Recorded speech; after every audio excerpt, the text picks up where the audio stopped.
So Coming up yeah, next on the Celine Inherited Alexandria is Podcast. kind of like my brand outside of like my MPH, MS, on the road to MD life. Like I started my professional. And so yeah, I say we, but yeah, travel fitness lifestyle. And I've been doing it like almost like fully like gung-ho for like 2 years now almost. How does this make you feel empowered?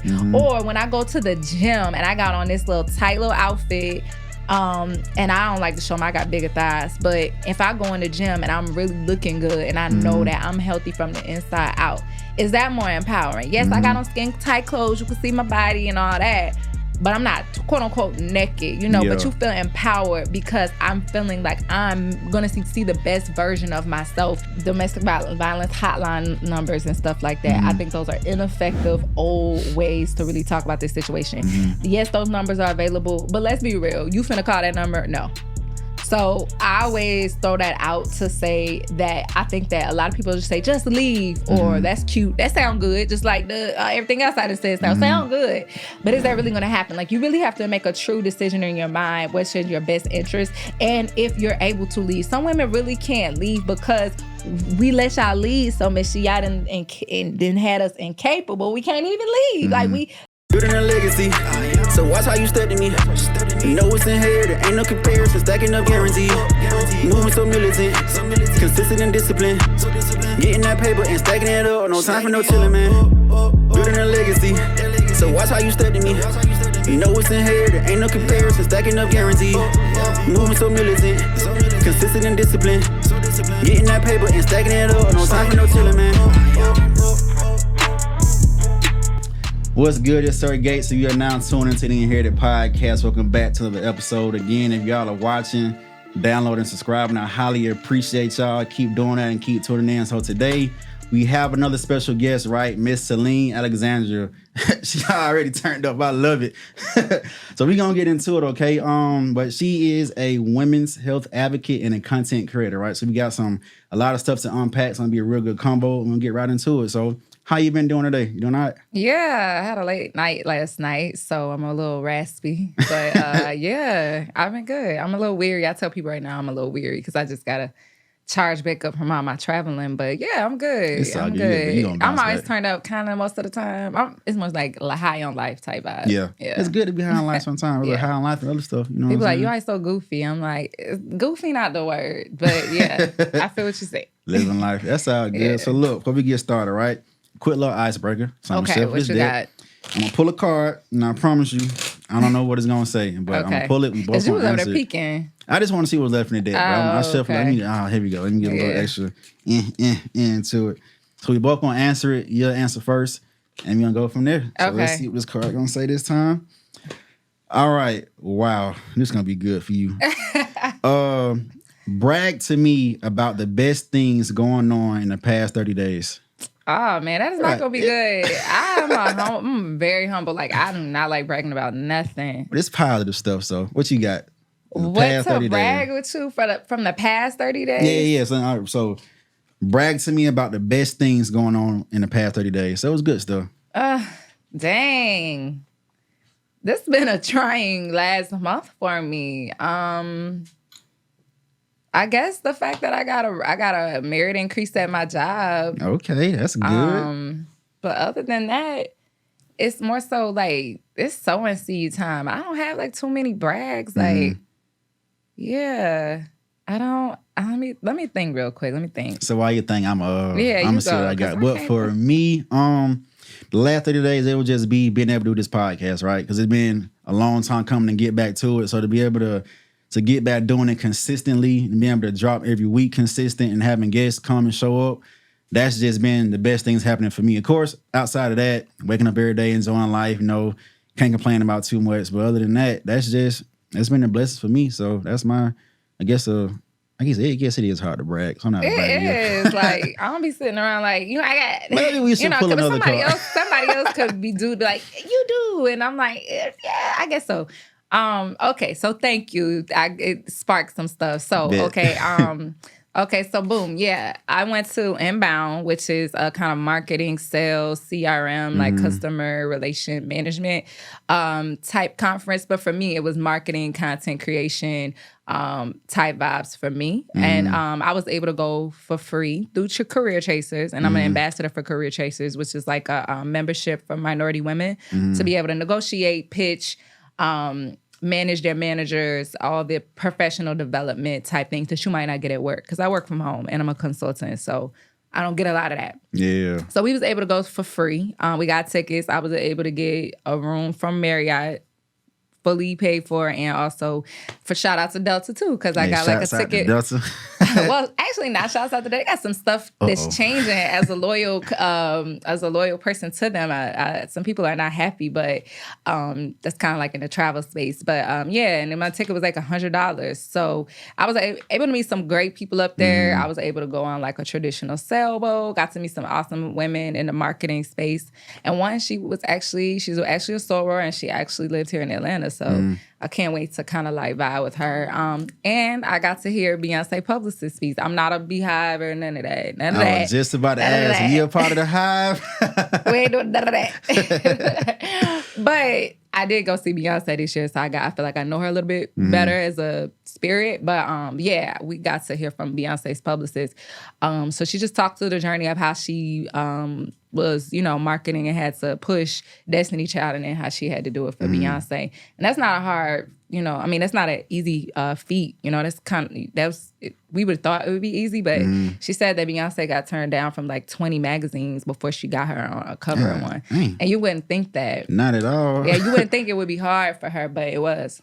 Sheesh. So yeah, that was super cool. Like that was super cool. And also Huberman, Andrew Huberman, I believe his first name is. He's someone who's really dope in the space of like fueling your energy, expanding your neuroplasticity, all these kind of abstract concepts that we really don't talk about like in the Black community. So it was cool, but I love the fact that Beyonce's publicist was like she was a Caribbean lady, and she was just sharing our story on the main stage. And I really enjoyed that. Like, whoever didn't know the backstory of how Beyonce is not Beyonce, she's part of Destiny's Child first, they needed to hear that. So I was like, you better just share our story. Yeah. So I was like, shout out to you, because she was like doing her own kind of like accent too. And there was a thing called Black and Inbound too. So I kind of felt really good to connect with some people in the marketing space about Black and Inbound. So dope conference. They didn't pay me to go, but I did go for free. But yeah, it was dope. So that's yeah, good. That's a good brag though. Yes, a lot of insight, a lot of value into you got from that conference though. Yeah. So that's good. Now since you said that, that's a good segue to in the marketing and content creation realm, right? So that is something that you do. So can you just expound more upon that part of your life as far as the content creator and just the specialist in that realm? Yeah, so it's all pretty much new for me. I'm not super, big. I don't have 200,000 followers or anything like that. But I will say on the back end of that, it's not that I'm really gunning for that, because I was able to monetize pretty quickly. So I start getting some big names, or if I didn't get paid, some actual higher notoriety, notable brands would send me free things so I could just practice. I called it practicing when I was doing that, getting free stuff. So yeah, Celine Alexandria is kind of like my brand outside of like my MPH, MS, on the road to MD life. Like I started my professional. And so yeah, travel, fitness, lifestyle. And I've been doing it like almost like fully like gung-ho for like 2 years now almost. But before that, I was playing, because I'm too cool for school with a lot of stuff. So I don't like to follow the wave. Like, I thought it was lame, to be real. Like, I thought it was lame. I'm like, ain't nobody finna be walking around with no camera. Like, that's something to get used to, though. Yeah, it just look corny. Everybody looking at you, Yeah, it looked corny. I really felt that. I was like, this looks corny. And then, like, at the time, I felt like Kim Kardashian and them type of people was the, like, influencers. Yeah. Like, I'm an influencer. Like, I was like, this is lame. Like, the stuff y'all be doing, like, setting up, going in fake jets and stuff, taking pictures. I'm not for none of that. Like, I'm not here to set up no lifestyle to, like, prove to nobody else that I got X, Y, and Z going on. So it was more so like my friends like, you got to do this. You be doing everything that people be fake doing. You be doing like, you be out here traveling, doing this. I was like, I don't know if I want to do that. Like, I'll post a picture and go ghost. I was that type, like, keep it real mysterious. Like, pop up in a different country. So my friends was the ones who really got me into it. And they were just like, you got to do this. You can make money. This is a second business opportunity. That's a fact, man. So I was like, I'll try. So I just kept getting more consistent and taking more, just putting more into like how I present to the world. Like make sure like you got to make sure your hair, your makeup, your outfit. Well, for me, I don't know. Some people be like, no, you don't. And then some people don't even got to be shown in their videos. And I be like, y'all got all these followers. Y'all making all this money and just show y'all fingers or put the finger in the food. Yeah. Y'all do not like my stuff if I'm not in it. Let me tell y'all that. I can't get nobody no aesthetic content that's just pretty scenery. No, baby. They want to be like, hey, where you at? If I'm not in it, it don't move. So you seen that content for you gets more interactions than just other just showing stuff going around? No, they don't play that. I had to everybody asks me, who take your pictures and stuff? But it's my tripod. That's my best friend. If I'm somewhere like traveling with a guy, they're not having it. Most of the time, they be like, I'm not doing this. And my mama do it too. Taking your photos? Yeah. Well, you gotta Dudes don't like taking your photos for you. They be like, I ain't gonna be doing this. Like, here, 10 photos. And they be like, all right, I'm done. You gotta keep Yeah, you know, a female, they want the angles. They gotta at least have 5 different options of each shot they gotta go through. You know, but dudes be like, all right. I'm like, nah. Set that back up. Set that back up. Let's... Some more. People know what I'm talking about. But yeah, and then my mom did the same thing. She's like, I didn't come to work. I knew this was going to happen without you. Like, you already know. Right, you already know what's going on. So you got to go in there with a mindset of, I get this content and let it keep this tripods. I got short tripods, big tripods. I got clip-on cameras. So now I can go, like, when I'm doing excursions and stuff, I can put it on me. So I ain't got to worry about I've had so many missed opportunities. Like, dang, I didn't bring my tripod. But I've got a case on my phone. It's stand up. You'd be surprised. We went through that today. I said the same. Like, damn, I didn't bring your stabilizer. It takes a lot to put in creative content. But for you, what do you think was that first piece of content that made you say, like, all right, I put this piece out. It did fairly well or really well. And you were like, okay, even though you did say your friends kind of push you to take it serious. But what was that first thing where you like, okay, damn, This kind of doing some numbers. Let me go ahead and just keep going with it. You remember what it was? Nope. I know it had something with me in it. I don't remember. But I do remember the first time I got like over like 10K or something. It was like my homegirl. She has like 100,000 followers as a fitness creator. And I was like, whoa, like they really liked us. Yeah. But I don't remember the first one. But knowing... I haven't looked at my audience in a while, but back when I first started, my audience was 75% men. So it definitely was something with me in it or swimsuit or something like that. Unfortunately, but fortunately, that's the content. Now, say the pros and cons to it. Yeah, that's the content that does the best for me. I could be dancing in my swimsuit. I get a whole bunch of That's society. That's going to go for sure. It's an art for me. And so when I put in like real work and I be like, dang, y'all wasn't messing with that. Y'all wasn't messing with that. And then I do something like, this is some BTS. And I be like, I don't have nothing to post today. Let me just post the BTS. I be like, hey, so yeah. You think it gets you sometimes when you do see some content doing good? Yeah. And then some doing bad, it puts you in like a little mood?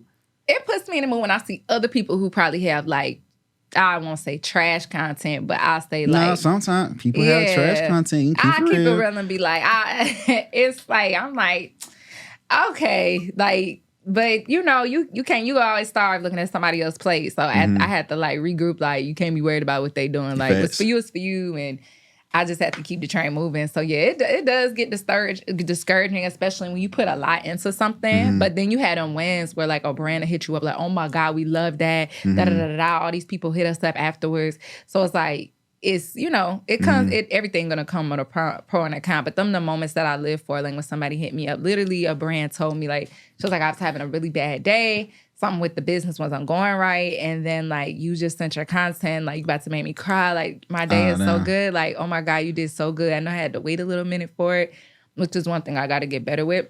Your turnaround time. Yeah, because I have a full-time job. So it's like, and I travel a lot. So it's hard to be sitting somewhere for the same amount of time like you sitting at home doing content out and about.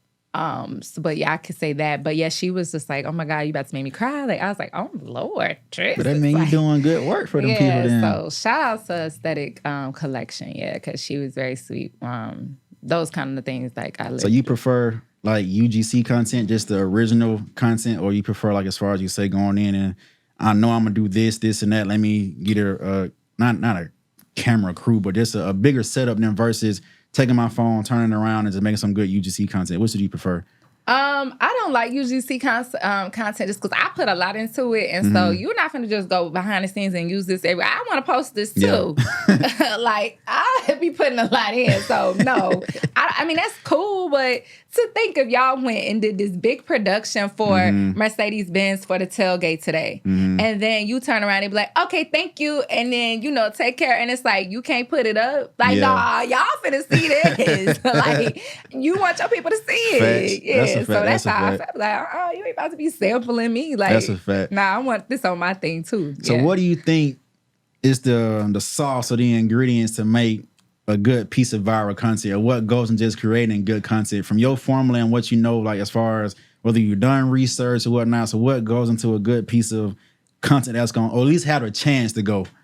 So I talk about this with Vaughn from the Set the Record Straight podcast. So when I hear that word, it make me cringe a little bit. What? The viral word. Because like I feel like everybody's doing stuff. So like to me, the virility of content should be organic. Number one. And number two, that was for the Vine. Like that people was doing stuff for the Vine. Facts. Like back in the day, like it's not the same. Like how DC Young Fly got his start, he used to do stupid stuff in the supermarkets and stuff.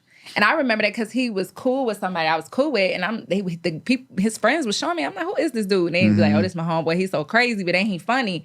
And that was like that straight ignorant Martin Lawrence type doing this for the Vine crazy state stuff. Now, I just feel like it really needs to be organic, because I was actually talking to somebody, one of my friends who a lot of disc jockey, VJing and all that. People want to see you. Like they don't like the whole like phoniness. And I feel like people really gravitate towards people that are just real. And most of the time now, you can tell when people are doing it and not being like authentic. Or it's something like, if it's a skit, then okay, yeah, it's a skit. Because I know LaTruth, he had us doing a skit one time. And it was funny though, but of course it wasn't real. Because he always say he looked like Tupac, and it's like, dude, you don't look like Tupac. But it's funny though. And LaTruth has a lot of followers, so people like that from him. But I don't like the viral word, because I feel like if it's good content, it's quality, it's going to mesh with somebody. But it is certain stuff for the sauce that, it's not more stuff about the posting time and stuff now, because I feel like people on the internet all day long, but you got to know your audience for your followers. Right. But when it comes to reels, that's honestly not for it. Most of the time, people outside of your followers are going to see that. So like, that's a different time than the time that your followers are for when you post a picture. So I do say I go to YouTube University all the time. Facts. You got doctors from there. Okay, but conferences like Inbound help with that kind of stuff too, where you're actually getting those like actually industry professionals, when I'm all self-taught. So you have to be literally like 18, 19, 20, or maybe just right out of college right now to really have gone to school for social media, or, because then it's hard. Like, who gonna say they're going to school for that? And you got a whole degree from that. I went to Spelman. I'm not paying $40,000 a year for something that's going to expire in 6 months. Because even like Jade and some of those awesome people that I follow on YouTube for a lot of my insight and ideas and things, I'd be like, I gotta take this off my watch later because it's old now. Like after 2 months, it's like it's the guy who's over Instagram. He changes stuff all the time. So I really think authenticity and really knowing, like, I stopped kind of trying to please others, like, as far as, like, okay, what do my followers want to see? And just took it back into my seat. Because at first, I was kind of with that. And I was like, this ain't really feeling true to me. And if it got to feel good to me, because I do this outside of, my real job, I'm not finna be doing stuff like, I understand, man, y'all like seeing ladies in the booties and the this and the that, but I don't want to do that all the time. Like, I might do that and put on a cute outfit, but I know that's what people want to see. But I'm not going to give y'all what y'all want to see all the time. Because I got to do this. I got to put my money into it. Facts. And I get to file taxes on the back end, and I might not be getting some of this money back till April of next year. So I'm going to do what I want to do, especially if I'm not getting paid. And if I am, I still, like, sometimes they'd be like, no, Celine, you can't. I'm like, no, I want to remain in the creative seat. Like, I'm not going to do this and that. Or, I'll budge with the music a little bit because, I'm Black. So, if I got a cuss word here or there, that's my audience. And my audience don't have no problem with, they don't want to hear, like, sexy red, This this too ratchet pink, stuff this coming blue, out. this Yeah. red. we're not getting that, like explicit, because I'm not that explicit. But yeah, like if somebody cussing, like, I had to, balance that. But yeah, so I think it's a good mixture of all of that. But I say definitely when you listen to what kind of some of those industry experts, what they do is go out and look at the experts level stuff and then take your little bit of your own self and like put that in it. Facts. But if you're going viral, you gotta look at a lot of other people's content to see what's viral. And I just seen that, I can't remember the young lady's name, but she was pretty much saying she was doing a challenge to be able to post at least once a day for the next 3 months, right? So her whole scheme was just... It take a lot. Yeah, it does. It does. Unless you got it all batched up. And see, that's what I like to do with mine. When I started recording the podcast, I made sure before I started, I learned my lesson. My first pod, I was doing it to where I shoot, edit, and drop that week, but just that's all I had. But this go around before I even launched, I had like 6 episodes already edited up in a can, ready to go. Think about if Netflix didn't do that right now. This shit be up. It brings upon so much pressure to let me keep up, let me be consistent and this and that. So, but for what the girl had said was, it's just best if you want to just create like content allowance as far as for your reels and stuff like that. Just instead of just being on IG scrolling, just look at what's going. Oh, well, you hate that word. What's going? You know what I'm saying? No, I mean, like literally, it tells you like what's trending and it'll push. So take that, save it, and go back and just review it. Like what elements was in this post that made this clip get X amount of views, and then what you would want to do is let me just take out their brand, insert my brand, and let it match my audience, and then go from there. And now I got a whole list of content that's working, but you just gotta insert your brand and your audience value to that content. And therefore, it's pretty much unlimited content. Like either doing that or that like batch recording. I come in here sometimes, shoot, in a full day, bringing 3 different shirts and just sit down. Cause you I do that too. Man, I do that on trips. Like I literally, like the last day of the trip, I'll put on all my outfits and do whatever I need to do. It saves so much time. Just imagine in one day, if you already know for a fact, you're about to post a clip that's only gonna be 1 minute and 30 seconds long anyways because of how long the reels can be. That's a long time. It is. People may hear it being short, but even when I'm editing, try to put that much into that short amount of time. Well, as he said, it's so much. But batch recording at one time, you can get at least 20 pieces of content in one. You gotta be creative though too, because people don't be creative. They're like, I don't know what. I'll be like, you got to get outside of this. But that's where the planning can come in at in the beginning. Like sometimes you can, I freeball sometimes just so I know for a fact. Sometimes it's more organic if I just go into it versus when I sit down and plan. My mind be going so much, it just kind of takes away the creativity and the organicness from the content. Yeah, it's a good push and pull because people can tell when your content is super planned because it's like you sound like you're reading from a script or something. So professional, it's way too. They don't like that. That's why people have gravitated towards TikTok because everybody feel like they got to be so perfect on Instagram, like videographer, cinematic type level. But then on TikTok, people be in their bonnet. Camera ain't even cleaned off. Straight up Jill. Going. Hello. Which one you prefer, TikTok or Instagram right now? I'm not a TikTok girl. See, honestly, I'm still trying to get a hold of TikTok. I don't have the time. When it blew and I missed my little boat, people told me, but it was literally right after COVID had ended. Facts. And I just ain't had the time. I'm like, I don't have the time. And I'm in the process of applying for medical school. So I think in that time too, I was studying and things. So I honestly didn't have the time. I don't have the time to sit. And everybody's like, well, just put the same content.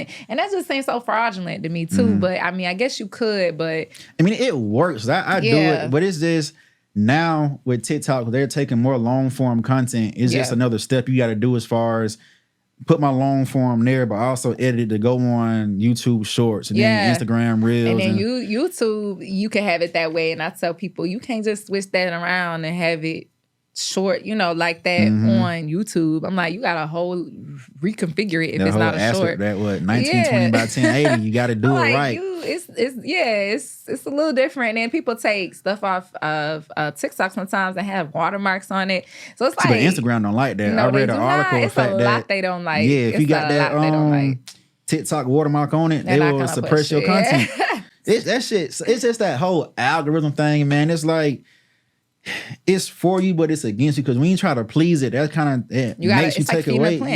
Yeah. Some of your organic stuff kind of have to leave because it's like, okay, Instagram say the best time to post is this time between this time, but knowing for a fact when you go on your insights, most of your followers are only on between the height of them 7 to 8 p.m. This and that. But then the mindset of okay, people waking up going to work at 7 a.m. So let me post that. Places, times when people are eating, they say, but you got, that's why I said, like, if it's a picture versus a reel or whatever, or going live, like, you got to think of what's the audience that is targeted towards. Like, pictures are more towards your followers versus reels, which are more broad. So then it's like, okay, Instagram is telling, like, broadly who's on the internet, not your followers or mine. Like, I think about it too because I used to live in Chicago and then I'm everywhere all the time. So it's like I think about like, okay, we got East Coast people, we got West Coast people. So it's like I can't always post at 8 in the morning. Georgia people are up or, you know, like people back in Detroit.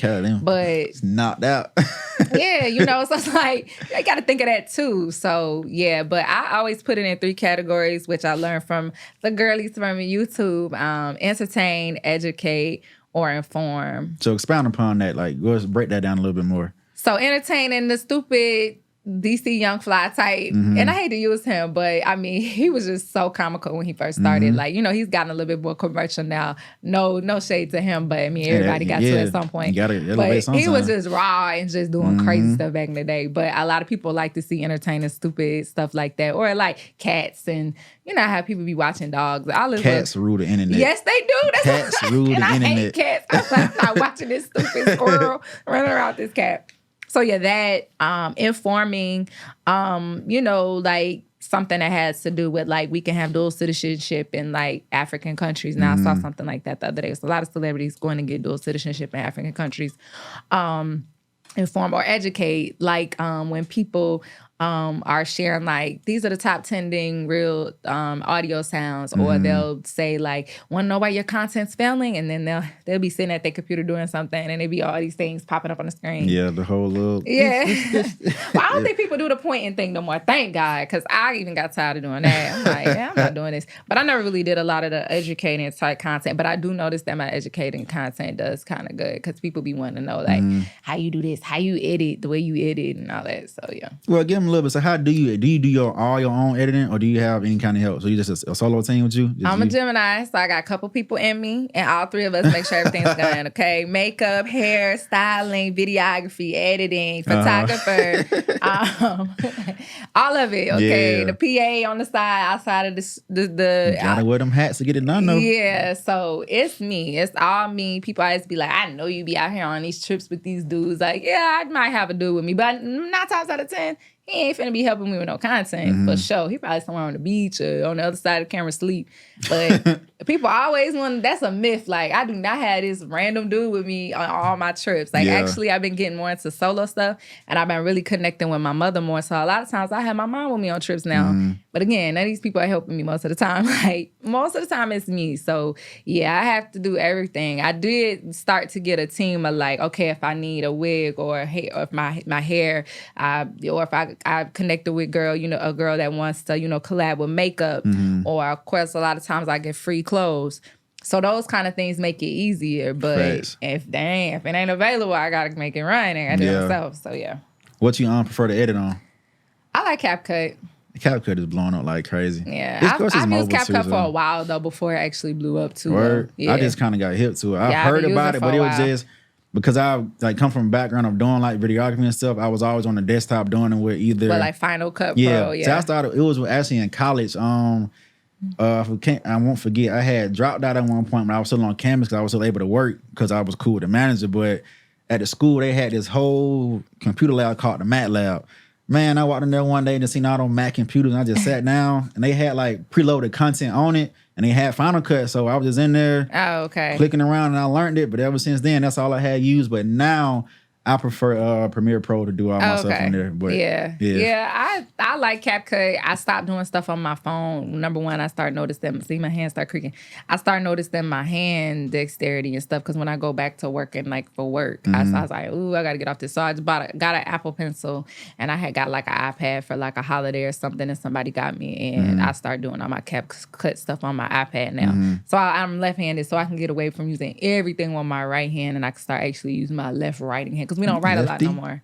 So my left hand be on reserve for nothing half the time. And I'm like, no, you need to get to work. Because this hair, I feel like I'm like, yo, I had to go to like physical therapy for that. Word. And people don't talk about that kind of stuff in the content world. Yes, my hand is, that's why I creak when I just did. You get this thing. I was asking, somebody does massages here. I was asking her the other day, like, do y'all just do hand massages? Yes. It'll get cramped up. But she said, what is it? Sitting there all that time. Yeah. Yes. Like, those are the things people don't talk about, like, on the other end of it. So, yeah. Back problems, neck problems. Yeah, that's why I just told y'all I'm not finna be sitting back in this chair now. I'm use my ballet lessons to sit up right, because that right there is not going to work for me. I struggle with it a lot, man. Sitting down, especially when you, like you say, doing all your, because that's how I started out, just a one-man band. Luckily, I got people now to help me out. You got that's what I said. You got even, like, not to share behind the scenes with Set the Record Straight, but you got a team over here, I had to. It was just like, I'm like, I gotta tell Vaughn about this. Y'all it's got being going productive, on over man. here. Because think about it, having to, because I used to do it all by myself, cut the camera on, set up the mics, edit it, record it, but it was just, my brain just be so full of that, it just don't leave me space to be creative, to bring in more business to the book. So I just had to sit down and like, hey, man, get folks I'm close with. I'm stingy. I don't be wanting to pay all these extra people. I ain't gonna even hold you. But you gotta find folks who work with you. Like they work with me. I know. Yeah. I'm like, oh, that's a purse there. That's they gotta believe in the vision. You can find them. I'm telling you. All that outside, that's some plane tickets. I be having. Well, okay, so you traveling, so that's different. Yeah, I'm like, ooh. Because I actually know a guy who was one of my photographers, Drone Jones Media, and he was like, let me know when you go on your next trip. I'm like, thinking in the back of my head, but I do want to take him, like, dog, I might have to pay for your plane ticket. I might have to think about that, because... But think about it. One time, it could be worth it. That one trip. It's definitely worth it. Yeah. Chris is definitely, like, chef's kiss, like, but I'm just like...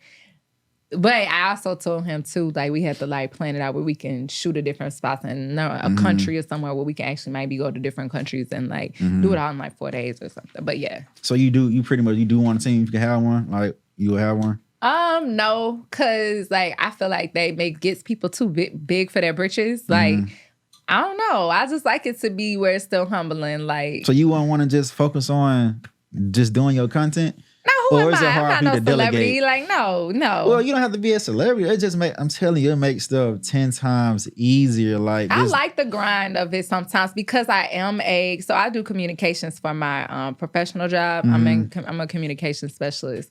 So for me, like I said, it's an art to me. This is my baby. So I know how I want the camera angles to go. Because if him over there, I would want to see every angle of the camera. Or the BTS, I would have it up. Like, I'd be liking to see all that and be in control of it. So, or like hair and makeup. Like, even when people do it, I'd be like, what is that? Girl, you got these eyebrows looking like, like, girl, no, you know, or just anything on my hair, or just, I'd be liking to be in control. So it's hard. It's hard for you to delegate. Is that what it is? I had to learn that too. But and it's creative for me. Like, literally, like, the editing piece, like, I love to go off on editing. People always comment, and that's I guess a brag. People always bragging about, letting me know, like, I love your editing. I love how you edit your content. So it's an art, like, because I am an artist. Like, I actually am I paint, but this has become a digital form of art for me. So I'm an artist and I'm sensitive about it, you know. But you gonna get big one day, so how you gonna have the time to do all this? I appreciate that. You know, I have to have those conversations when they come, like, let me do the editing. Yeah. Do everything else, but let me do the editing. It was so hard for me, because man. I know what angles, I know the point of views, I know what I want it to look like. You got an eye for it. And I don't got time to tell nobody. I don't want, and then I'm very, very straightforward. I don't want to think nobody, I'm bossing them around. That's a good quality, though. Yeah, I'm like, I know exactly how I want this to go, and that's how I prefer to do it myself, because I don't want to be talking to nobody crazy, because my mom says it's your tone. I'd be like, I know, but when I say what I got to say, it's just like, that just need to happen. You know, like, I don't really got time to, like, and you doing this wrong. I'm like, okay, no. You gotta get it right. But that's cool with content, right? So let's try to switch gears a little bit. I want to hop into this little boy did that to me the other day. I'm like, oh, y'all still do that? That's it. Hey, he still got it in on say it's that old school move. What was that called?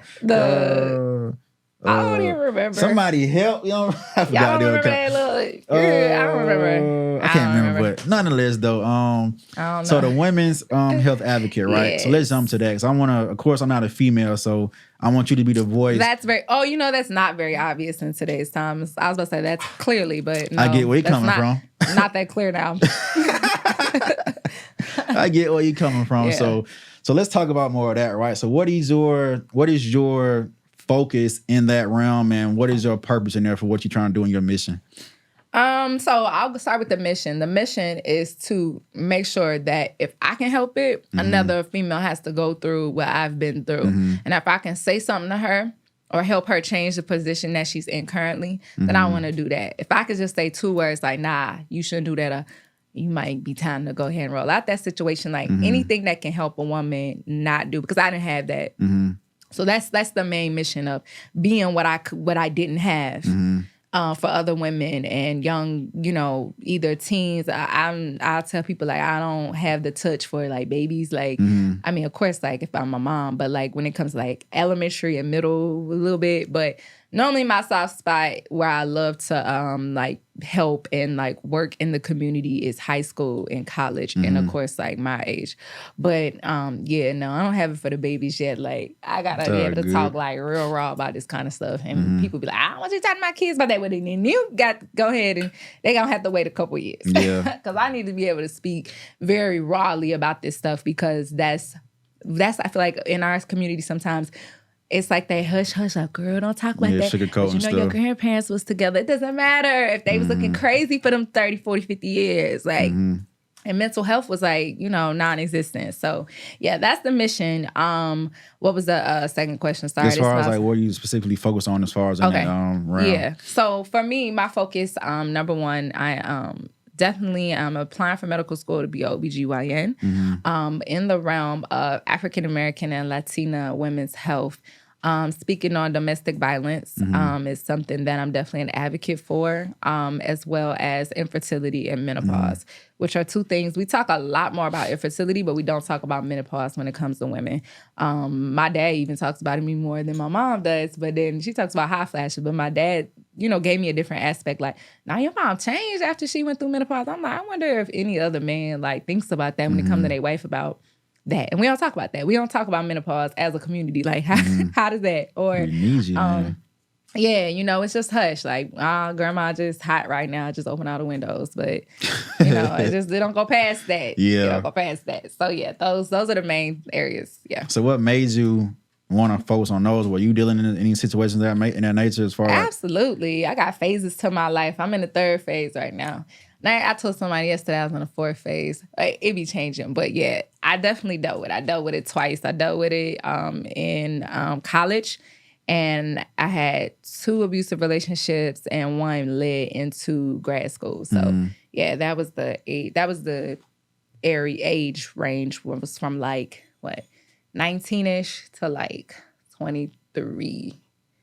Yeah. So how did you end up actually able to, I guess you say, survive that or get yourself out of that situation? Like, what steps did you take, or what mindset did you have to activate as far as to say, okay, like whether this is enough is enough, let me just step away from this, or like did it last for a long period of time where you were still, because a lot of women, they may say in a domestic violence relationship, right, is people can always just say, well, why didn't you leave? But on the other flip side, it's a cute question. Yeah, you weren't there to experience this. You don't know what my mindset could have been. You don't know where I was mentally, spiritually, or emotionally at that time. So how was that for you transitioning out of that? And what could you say to help somebody who's maybe going through it to get them out of that situation?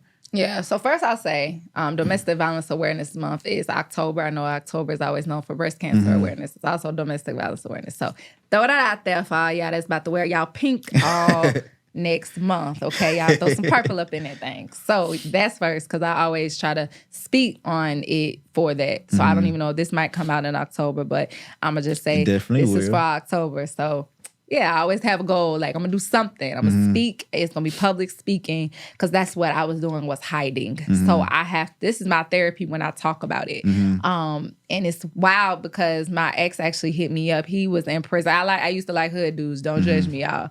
But my ex got out of prison. I don't even know if the man in prison. He called me from prison, y'all. So, and you know, he was just wondering why I sounded the way I sounded. And I'm actually talking. I'm gonna go backwards. So this is current time. He talks to me and was like, "You sound so different," or you know, "You kind of quiet." I'm like, first of all, you're on a prison phone. We already know how that time's working. Facts. And then two, what do I have to say to you?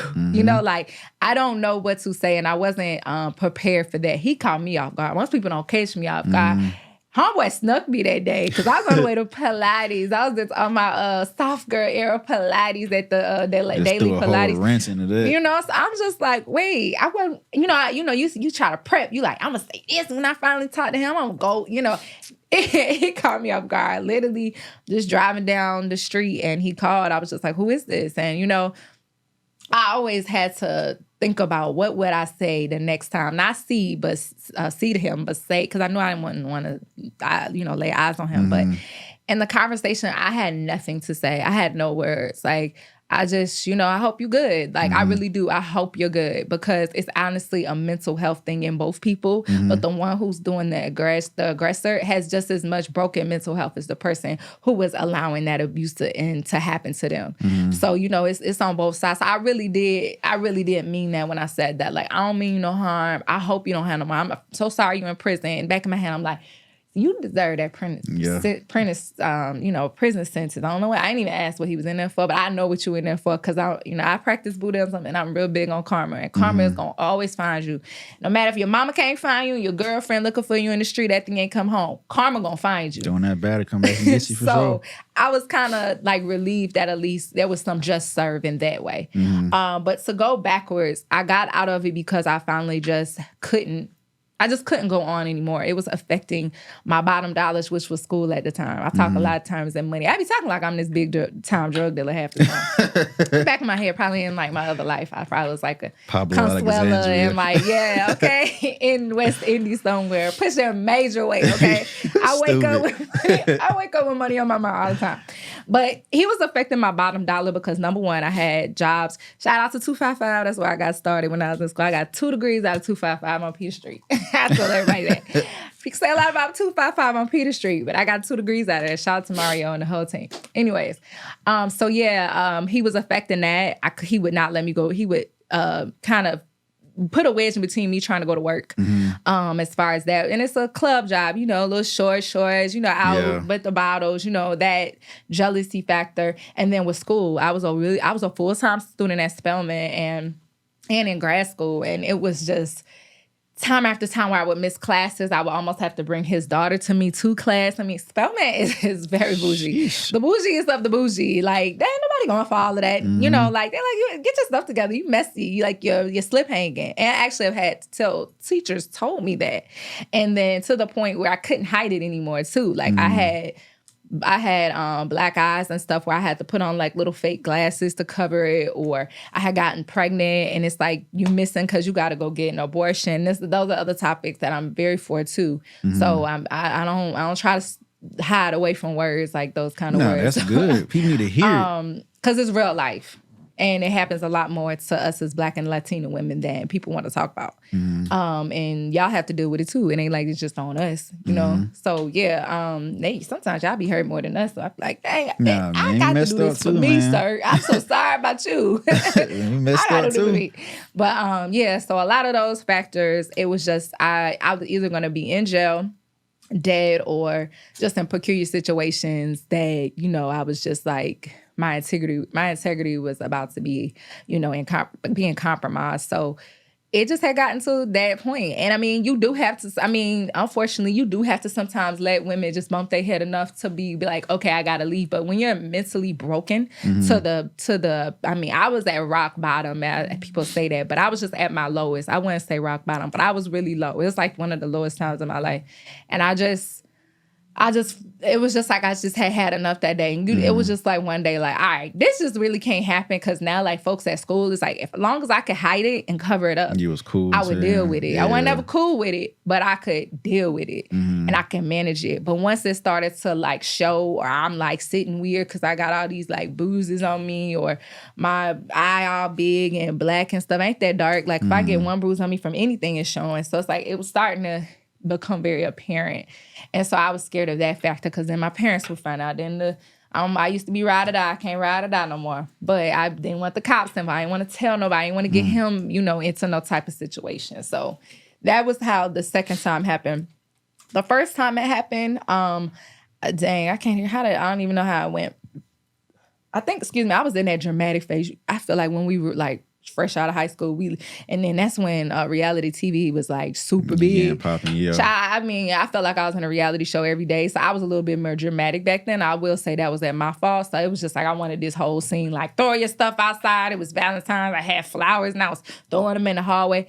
Crazy dramatic scene. I don't want no smoke now. Like, sir, you could. I'll just be missing now in 2023. Yeah, be like, what happened to Celine? I'm so sorry. Sir. Like I don't want none of that type of smoke no more, girl. When I hear women doing these dramatic, elaborate, like I'm done with you type. Stylist is so cute to me. Like, ooh, it's gonna get you real cozy at night because you be up all night wondering why you don't hear from me no more. That'll ruffle a man feeling so much when it's like get into your mind just thinking Go like, silent. what is she doing? Go silent. It's crazy.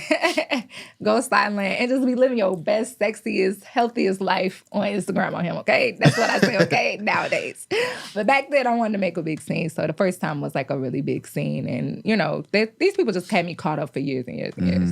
Yeah. So what do you think, as far as for you though, for you to even, I guess, say that you can just to deal with it or to allow yourself to go through, was it coming from like some childhood trauma? Not saying I go to the deep of what may happen, but I think it was something like a mental messed upness from childhood to adulthood that made you just say, this is something I'm willing to accept right now. Maybe I don't know or have that example of what this relationship should be like if a man does it. Well, first of all, let me apologize on the behalf of whether if he was, I don't know if he was black or not, but a man, period, for having to go through that because no woman's had to go through that, right? I'm not for that. I don't understand it. It's as if anybody have any disagreements, it's better you can just walk away. Like, you can't let somebody control emotions that much to where, but just from a man to a woman, like, bruh, it's a female. Some females, don't get me wrong, they can't handle the dude, but it's just like, come on, I probably dude. could too nowadays, but it just ain't worked it. Yeah, but so I apologize on their behalf for that. But so what do you think it was in your mind to just say like, I'm just worth going through this for right now? Or was it just you were just really just caught off guard and thinking this is what love is or a relationship is? So what happened for you in that? So I will say I had a great upbringing. Like both my parents, they've been married for 35 years. Both my grandparents, on both sides, they had long-term marriages until both my grandmothers are deceased, until both my grandmothers passed away. So I had never saw broken family structures or my dad put in my dad is very goofy with my mom. They fight back and forth, but never anything of any like malice or anything like that. So I won't say I saw it in my home, but Celine wanted to be in the streets and I ran the streets a lot. And so and not in a sense where my parents was for it. They were not. I would sneak out or do little stupid stuff to be like, oh, I'm with my friend, but I really somewhere with some dude that's like highly, way older than me that I shouldn't have been. So I always talk about those kind of things too, because we really got to get a handle on self-esteem, self-discovery, and really embracing who we are as like younger women, like sexually wise. And so as the OBGYN, that's one of the things I really want to focus in on is even taking a mirror and putting it down there for boys too. Like, what is this happening? What's going on? What does it look like? I want to be careful of myself, so ain't no 23-year-old man telling you about your body as a 16-year-old. It's something wrong. That's inappropriate. And so those are the type of situations that I was in where I did get pregnant when I was in high school, and a lot of people didn't know that till later, and I started talking about it. And so I was almost a teenage mom in high school, and so that one entrance point to it cracked the whole foundation for me, because at that point I felt damaged or used and I was, this was somebody, that was older. So, they had a lot of influence. Yeah. And so You know, I feel like that was the number one thing. Looking back now, I just turned 30. I don't even know how I'm 30, but It's looking all back good. at Welcome 30, to the club, man. looking back at 30 now, I could say that at 15 years ago now, that's what happened.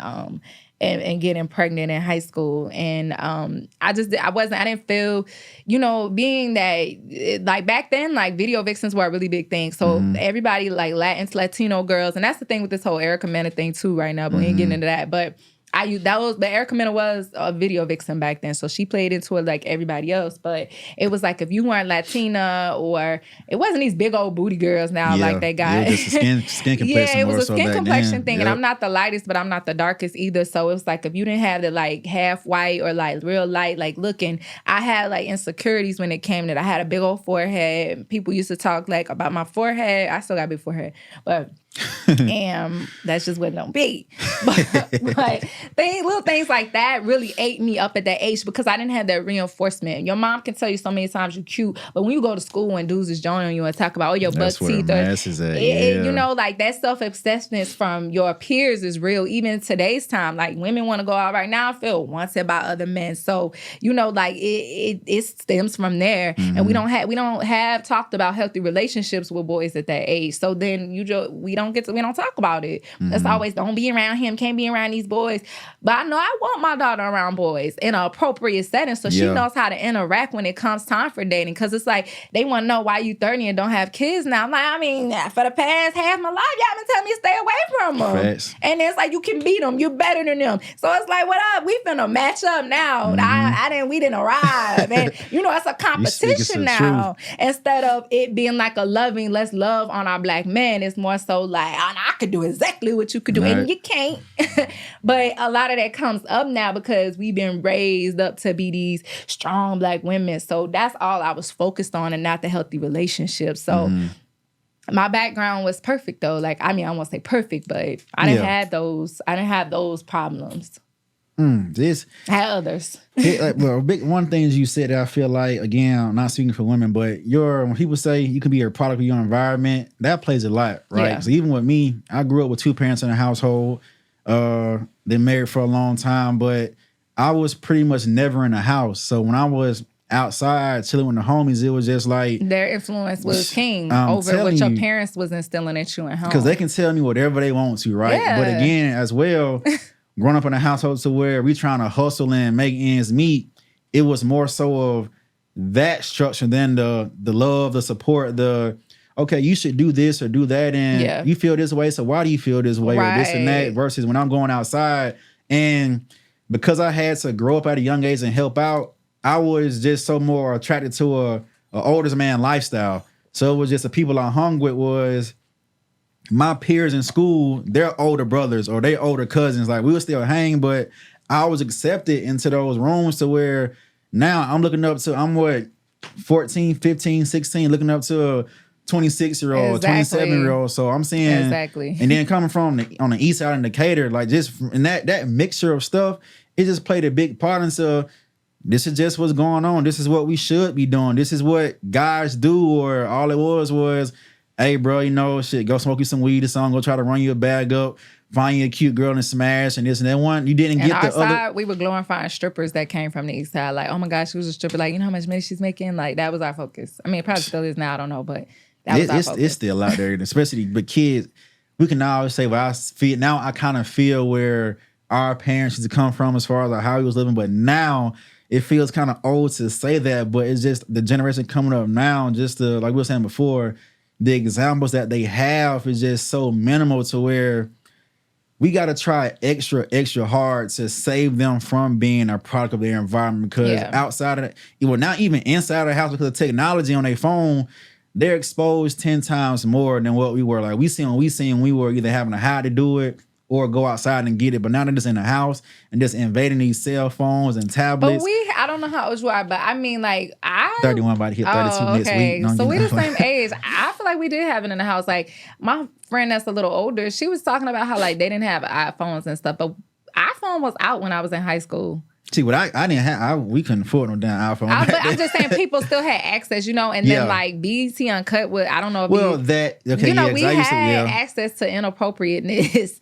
I think that it just wasn't as tolerated and as free as far as that media is concerned. Good point there. But I think we there. still had access because we had all this. We had everything. I mean, we even had LimeWire. I don't even know if they can pirate music like that back like they used to. I used to love LimeWire. But that was like fraudulent, like obtaining, these people's songs and stuff. That's how I made money off of LimeWire. Yeah, like download the mixtapes and burn them mixtapes. Kids clubs with these burnt CDs. Like fraudulent. So it was access. You right. It was access. It's just. I just feel it's just so. It is different though. Yeah, I agree. It is different. Nowadays, people can literally go to the MTV Awards, crawl around on the ground, and be like, "Yes, girl, you're being you. You're just so genuine, and it's for you." And I'm like, "Cool, let her be her." But she a grown woman with kids, so if that's what she want to do, that's her business. But like when they focusing on that versus other stuff, that is like pretty. I mean, because it's a white woman that she was. Sukihana was right. It is white women that have gone to the Autumn Award shows and done crazy stuff too. But it coming from that's what we are focused on a lot more now. It kind of looks even 10 times worse, but it has, to me, it's always been there. Yes, but let me ask you this. This may be not jump left, right. So how do you feel about? Because I love to have a woman on here to answer this. So when it comes to when females say, the more, not the more, but when I'm naked or the more I'm showing, right, that equates to me showing empowerment from my body, or is this, that's me saying I'm liberating myself because I can do this. Like, do you feel like that is true, or you can really liberate yourself without going to that extent, or is it just an excuse to follow the crowd?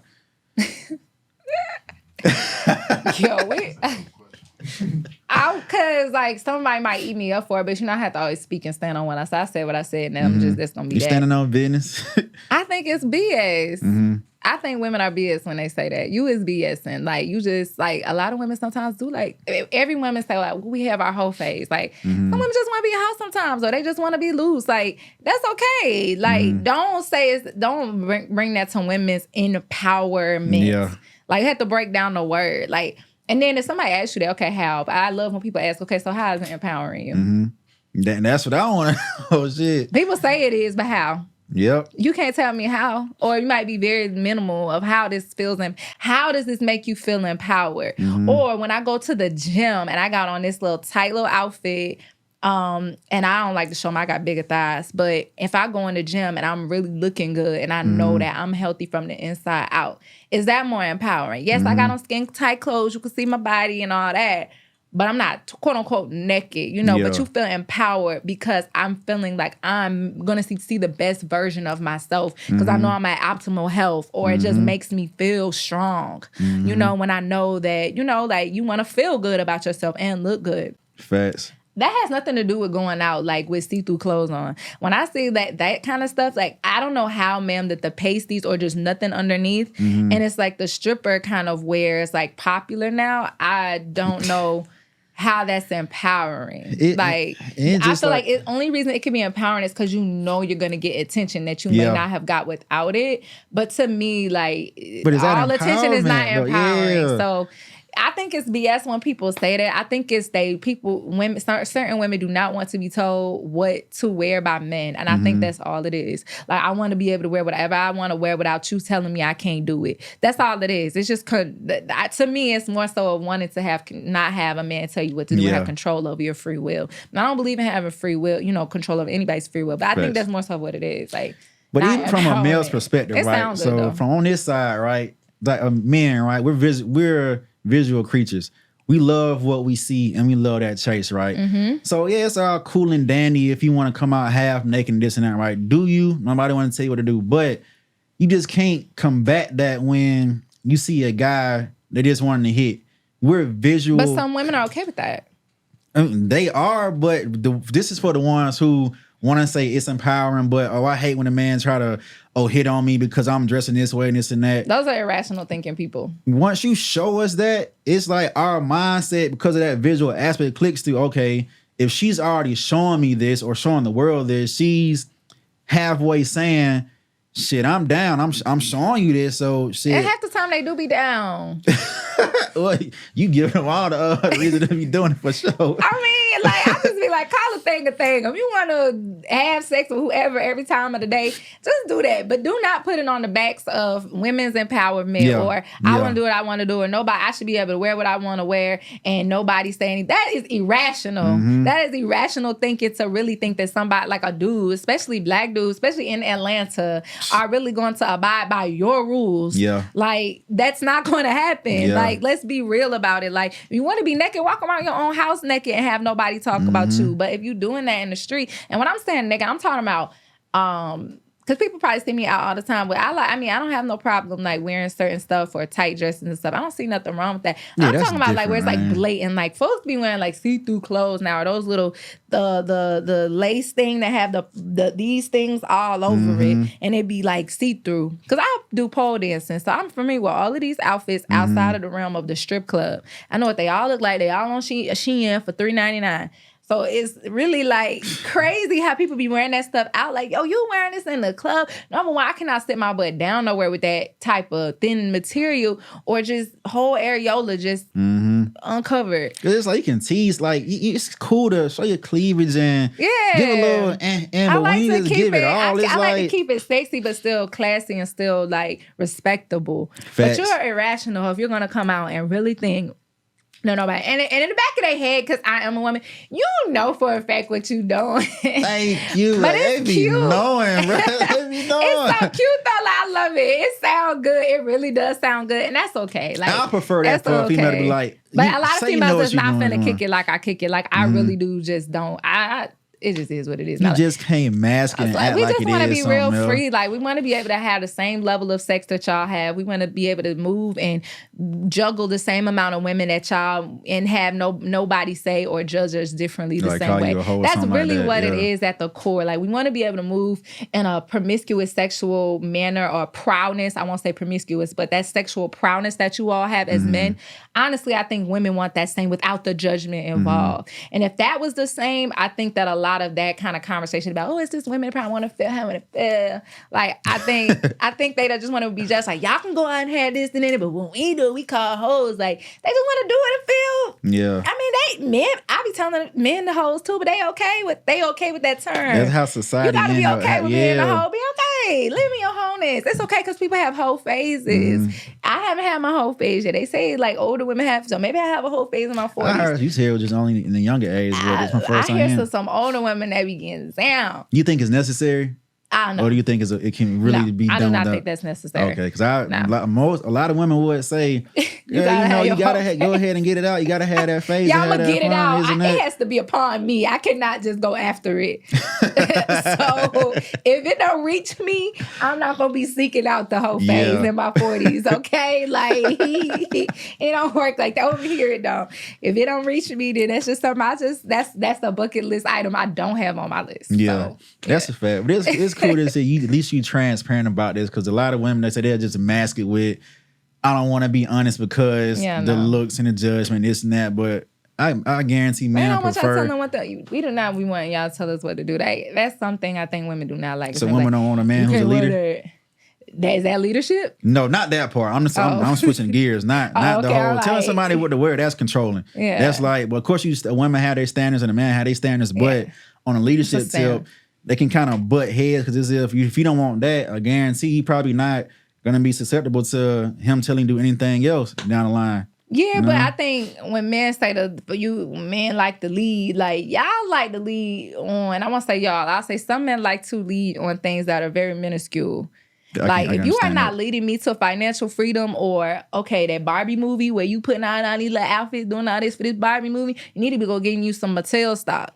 If that ain't coming at your mouth as a true leader, that's a fact. Then I'm going to need you to pipe down with the leadership, because your leadership qualities are not going to lead us to glory, okay? Facts. So your leadership is like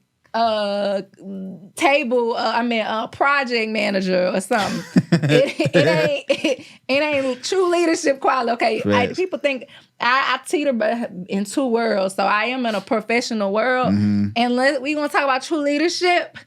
It gotta come with growth and development for sure. People kill me, or men would be like, you gotta have men like to lead. Like that's cool. Yeah, but it's the right way to do it. Yeah, then Right way especially and if you right have things kids to and lead. stuff, like talking to someone like they're your child is not true leadership. You know, I hear a lot of that. Daddies become daddies in every sense. Even my dad do it. My dad see kids out and tell them what they be like, that's not your child.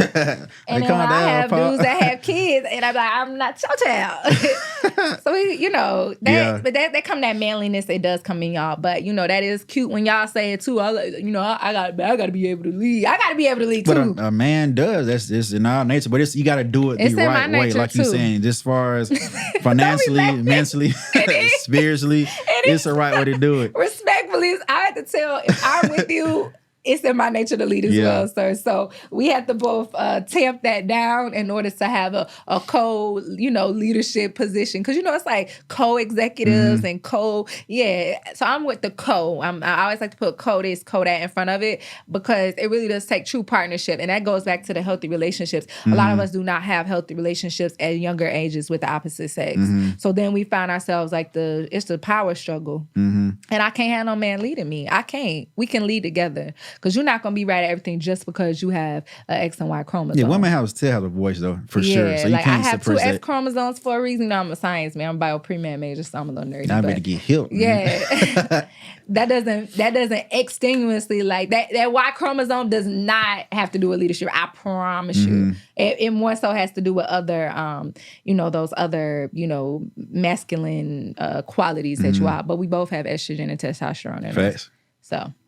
I'm off you only have good combos. You get educated up on here too, man. I'm on my sofa.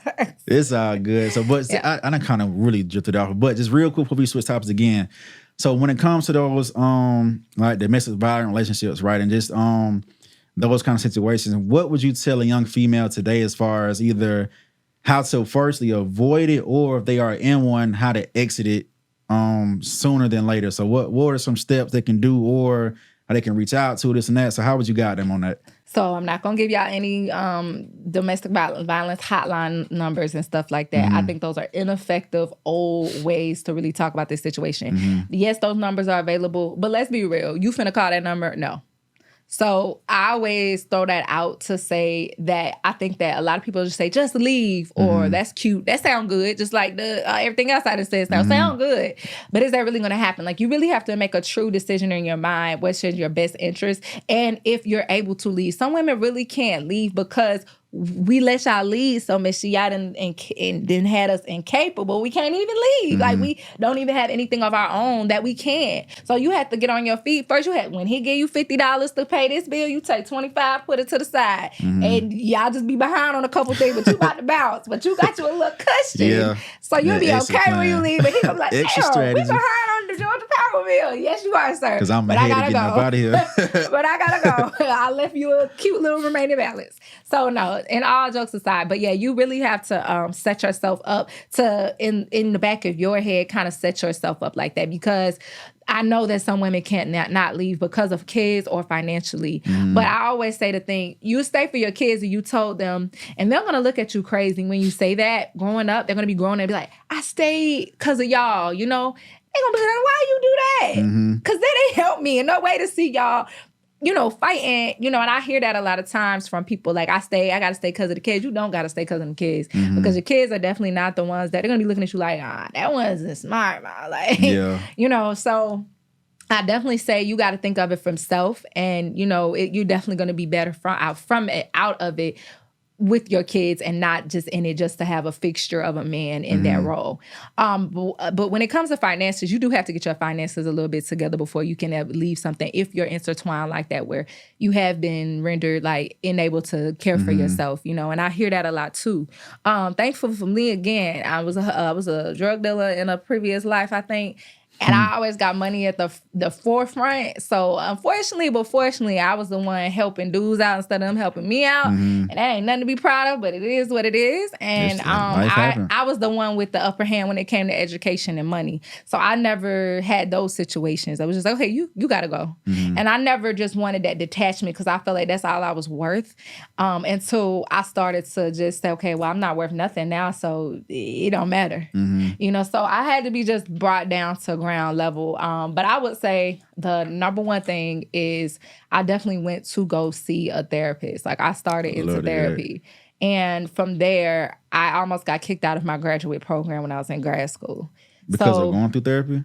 No, they made me go to therapy. Oh, okay. So it was like I said, either like lay down or get down type situation. You gonna have to make a decision.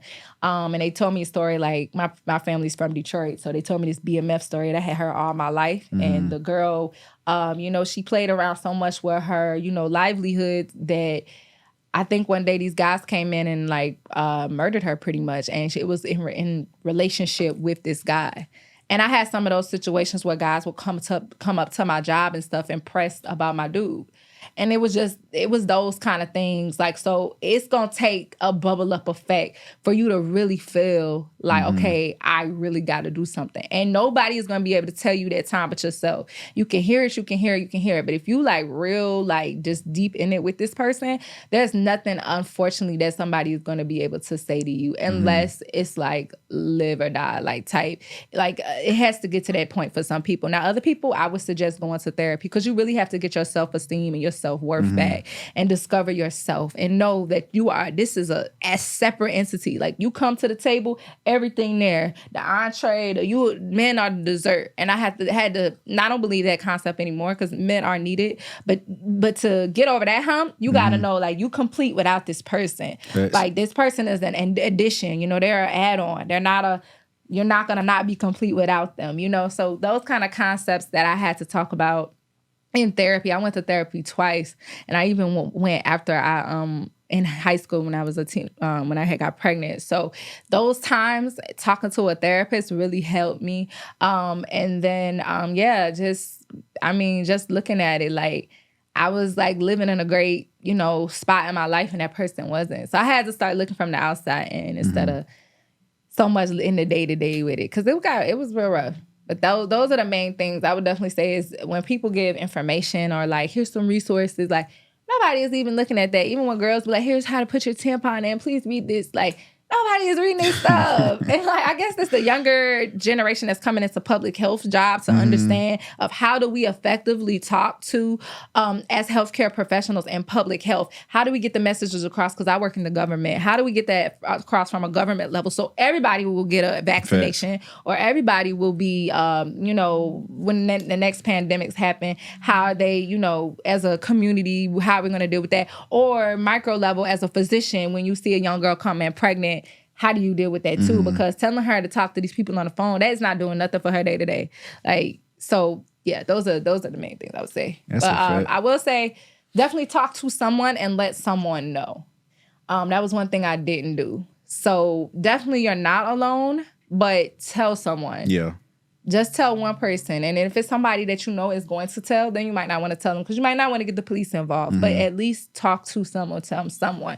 You don't want to go through something like that without anybody but that guy knowing. That's very dangerous. Facts. That's crazy. One thing you just said that probably, like you say, would help.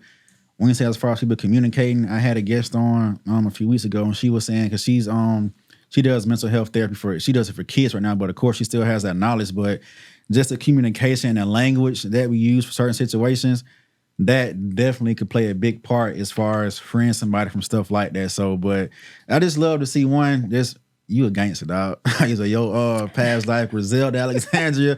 You got that hustling, you got that drive. So it's just beautiful to see that you survived situations like that, and you're still here today to talk about it and try to help educate and try to help heal people who are on those same paths. And a lot of people, they may have dealt with it, but once they're done with it, that's it. Like at least you coming back for yours. Like, hey, I have to. I've been through it. Hey, I'm an open book, so help them out. So keep for sure doing that to get it done. Man. I will. You got to. I will. Yeah, I have to. I feel like that's my duty, and I would be remiss because I knew that that's what I needed in that time period, and I ain't have it. I ain't have nobody to turn to, and I just hid it for years and years, and it was hard. I would cry when I first talked about it. The first time I got put in a magazine for it, I was like, I can't believe I wrote this in here. Like, all the people be like, you don't give your story away for free. Make sure they paying you for this. It's like, you know what I mean? Lives. I am not no celebrity. Like, I need to tell the story because the story need to be told, not for the fact that I need to gain monetary, compensation for it. Now, is that something in the future? Yes, I would love to make. Love to make money off of the back of my exes doing crazy, putting me in precarious situations. But I say, like, you got to own your story and, you know, really be able to tell it well, and definitely to be the one that like writes it for yourself instead of somebody else. Because I know they probably have their versions of the story too, but that's why I always tell my, you know, dealings in it, and not so much just, you know, it was all on them. Like I had my fallings and my, you know, my... You being accountable, that's like I definitely am accountable for a lot of it. I was enabling these people to do a lot of this stuff. So facts. Your testimony is gonna save so many people. So imagine if you did try to withhold that because you ain't getting paid. Some little girl could be dead right now because she didn't come across Celine's story in this book. But again, I applaud you for that. You get some flowers for that because you're doing big things. But before we get up out of here, right? So because it's hot up in here. Y'all got it hot and toasty. I ain't going through menopause, but whew.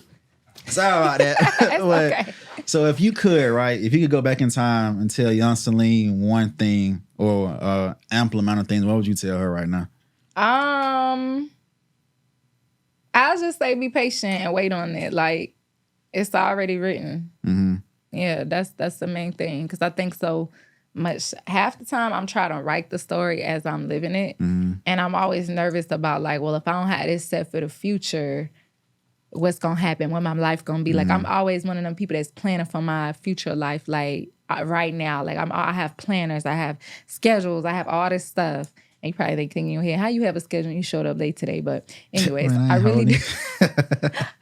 I really do.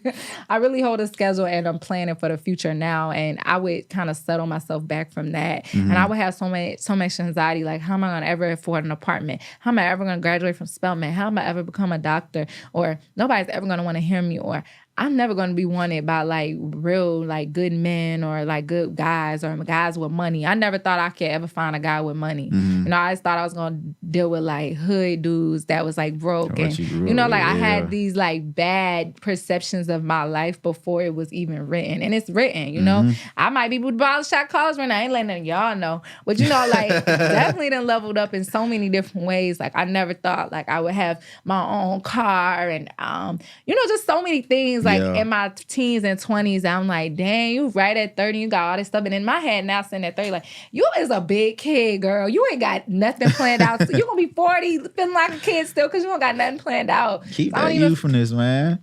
So you know, it's like I still am playing with myself like that in my own face, but I would say to not even playing myself as my face, like be confident as you can be and really to speak to people. Like I would be so afraid to like, you could tell me now, I was 50 Cent hard back in the day.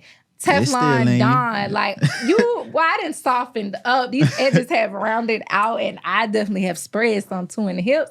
But I have rounded out femininity wise. Like I was like, I hardened it. All three of y'all end up in here when back like when I was like 16.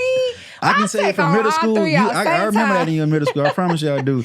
Like I was like so different now. So when people see me and they like to tell the like a guy that I am currently dating that or like other guys like, yo, this one right here, like you got a different version of Celine. Like this is not the same gold teeth daps like growth, version. Like and I'd be like, you can like let that rest. And I'd be embarrassed to really like people be like, you used to wear your hair like what? Or you have rings on. Today I do got rings on a couple fingers, but I used to have rings on every fingers and I was just so hard because I had been broken so many times that I had to make sure people knew. And you know, like it's unnecessary. Like what's understood don't never need to be said. And so that's why I was gonna say I don't argue with men or any of that kind of stuff anymore. So I would say a lot of that I would just, man, you can chill. You really don't have to show people how hard you was in your previous life. Like, you ain't got to show people that. So, yeah, that would be the main thing. And it's okay to be womanly. Like, I was scared to be a real girl or a woman because I didn't want nobody to tell you that for the weakness. And I felt that was weak. So, I would hang with the boys. I would do the same things the dudes would do because I need to make sure, like, I ain't never, because I'm an only child. So it's like me and try me. Yeah, because I'm female. I can feel that. Yeah, now it's like you can breathe. You could be feminine. But and no dude has tried me in this version of me now. I mean, they used to try me more back then as the tomboy that they do now. And I'd be like, yeah, I didn't soften up and I don't even get tried no more, but I have a different energy. It's about your energy and your true character. And you attracted what you putting out. Yeah, for sure. That's what I would tell her. Just chill out. All right, young Celene, chill out, man. That's beautiful though. So we got any announcements you want to give out? What's coming up for you? Any events you got? Anything like that coming up? I got got one more trip in me. I'm going to Tanzania at the end of November. So that'd be my last trip for this year. And I can't wait. Like, I cannot wait to share everything content-wise. You can prepare for that one, huh? Yes, I can't wait. Outfit's going to be outfitting, bodying going to be bodying. Like, I cannot wait. Like, content is going to be on 1,000. I have a drone now. I have an active camera. I'm ready. I'm ready. I'm going to run it up. I'm ready up. We're going to do a lot. So yeah, that. What else something wise? I don't know about the podcast right now. I know that Vine has Big Sexy on set the record straight, but I am still a co-host as far as I know. Let me know if it's something else different, Vine. I can definitely let me know. But so yeah, sometimes I still go on set the record straight with Vine Ray. And KB and Big Sexy. But honestly, I'm actually about to start studying for medical school again. So I'm going to be going a little bit underground a little bit as far as content goes. I have a lot of content saved up and backed up, but I really got to go back into my like professional bag and get some stuff done. So those are the main things. Hopefully I can do some stuff for Domestic Violence Awareness Month and definitely do more. Glad this podcast is coming out during Domestic Violence Awareness Month. So October is that month to, get aware and do something. Excuse me. But other than that, I don't have any like super big announcements. I think a lot has happened this year so far. Like, and people even still seeing me put a ring on it on OWN. So I'm like, somebody said something about that on Friday. I'm like, I forgot I did that this year. So that's a lot that I gotta archive and go back and be like, dang, I'm tired. So yeah, no other announcements, but it's a lot more to come, and the brands are getting bigger, and the collaborations are, everything's right where it needs to be. So now I want to ask you that real quick. What was your most favorite brand collab with to date? Favorite? Yeah. Ah, man. So you got a list to go through. I don't have. I say the favorite. I say just a category of the favorite ones are the ones that I really truly resonate with the brand, and I get to know the brand owners. When I'm working with smaller brands, I truly get to know the brand, and to see that like WellCap, she went to Spelman, and I didn't even know that when I started to work with her, and I was just a giveaway. I want a giveaway and for content creators, and from that she loved the content I did in her wigs, and then from there we just grew this working relationship that we have now. But I didn't know she went to Spelman and all these other things when I started working with her. And she was in New York Fashion Week. She was on 2 billboards. She was on the Think Tank. Another brand was a brand Wise, where I was able to go to his Think Tank and see him pitch for more money for his brands, for like a couple of million. So it's the brands that I don't have a particular one because that would be unfair to But sorry, y'all, try to pull one out. I don't have, but I honestly don't. I definitely appreciate the ones where I can actually impact them. Like when the owner Maya from Aesthetic Collection was like, this really made my day. So the brands that I really get to impact on a personal connection a bigger level, and I get to see them because that's something I do in my side time is creative services for smaller brands, especially nonprofits. So when I'm able to impact like that and actually help the owner to like really bring their voice across or like branding message and tell a story about the brand that they're trying to really get out to the masses and see of course financial gain from too, but because capitalism is crazy in America. That's what it's built off of. Yeah, so I'm that's a part that's gonna come unfortunately, but I like to tell the story. Some of the bigger brands that I've worked with, they tamper your creativity because they have so many stipulations. So the bigger brands, I love to work with them because of course they're the ones that pay for the plane tickets and the bags and all this extra stuff that I get to everybody see me with. But I definitely like small brands. Big brands, I definitely am looking to work with bigger brands, but when you have higher impact, higher value for impact, that's what really gets me up, I want to do another one. Yeah. I feel you for that battery in the back, put the battery in the back. That's good though. But again, like I said earlier, I know you're gonna do great things. Thanks. And you're very blessed to grow through what you went through, right? So, but let everybody know like what you've been through. You damn right, man. So tell everybody where they can follow you at, find you on social media across the board so they can get in contact with you. Anywhere, Celine Alexandria. No, I'm not Celine like the bag. Oops, sorry, y'all. Sorry. But Celine, Celene. And so Celine Alexandria everywhere. It's the same. I keep it real cute because that's brand repetition. Like, I don't be trying to change it up. Yeah, the only person I didn't see do that is like the real Cal sister. Like, who is Cal? And then everybody like, oh, but other than that, I tell people, keep it real, like, clean to the and concise, point. Yeah. Yeah, the brand specialists up in here for real, man. Look, it's a learning thing. I'm learning as I go. Sure. Yeah. Cool, but thank you so cool. much for having me. Nah, for sure. It was a pleasure having you on. Had a great conversation, man. Likewise. But again, if y'all have been watching today, we appreciate y'all for tuning in. This is the Inherited Podcast. I am Sir Gates. You can follow me on social media at Sir Gates BC across the board. Make sure you follow the podcast at Inherited Podcast. That is NHERITD Podcast. Another good dope conversation with another dope guest. Make sure y'all tune in next time. And we out. Thanks. Thank you, Miller, for a good convo. Thank you. Now.